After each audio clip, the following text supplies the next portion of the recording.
Well, there are also troubling new details this morning about the man accused of killing 18 people in Maine last week.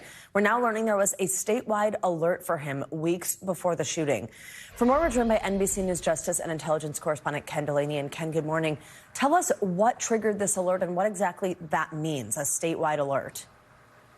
Good morning, Savannah. And look, this statewide alert, by the way, is one of many red flags in this situation where it could not have been more clear that Robert Card was in mental distress and was making threats. In this particular case, a local sheriff was alerted by his National Guard unit that he had threatened to shoot up the base in Maine where he was assigned. And so this local sheriff, as we understand it, sent out a statewide alert and actually went to try to find Robert Card, but was unsuccessful. But the many questions this raises are, where was the Maine State Police? Where were other agencies? Why wasn't more of an effort put into finding Mr. Card? And also, what about all the other information that they were learning? You know, NBC News was the first to report that Mr. Card, that his family was actually trying to communicate with the Army and with local police, raising concerns about his mental health in light of the fact that he's a marksman and a firearms instructor, and that he was subjected to 2 weeks of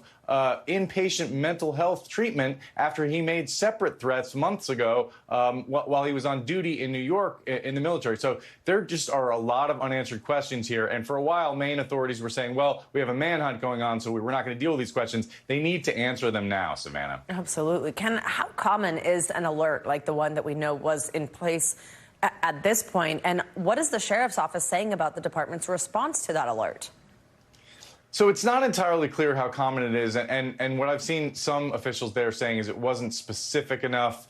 It's not clear exactly what the danger was. What seems to have happened here is just a massive breakdown in communication. And you know, Maine has a yellow flag law that empowers the police to seek a judge's order to take weapons away from someone who is a danger to themselves or others. But the question with all these laws is, when does the police actually step up and try to implement it? They did not in this case, Savannah. Despite these earlier threats, the FBI has said, they just said on Saturday, that Card had not been on their radar.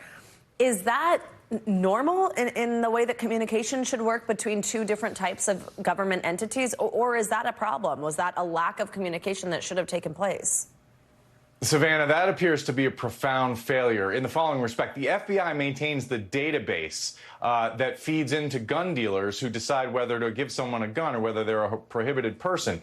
When Card was committed or was subject to mental health treatment by the military should have reported that to the FBI. In fact, there was a lawsuit in a separate mass shooting where the Air Force didn't report derogatory information. They had to pay the family's victims $140 million. So we haven't heard the end of this. There are real questions about why the military didn't report what they knew about Mr. Card and his mental health issues and his threats into that FBI database.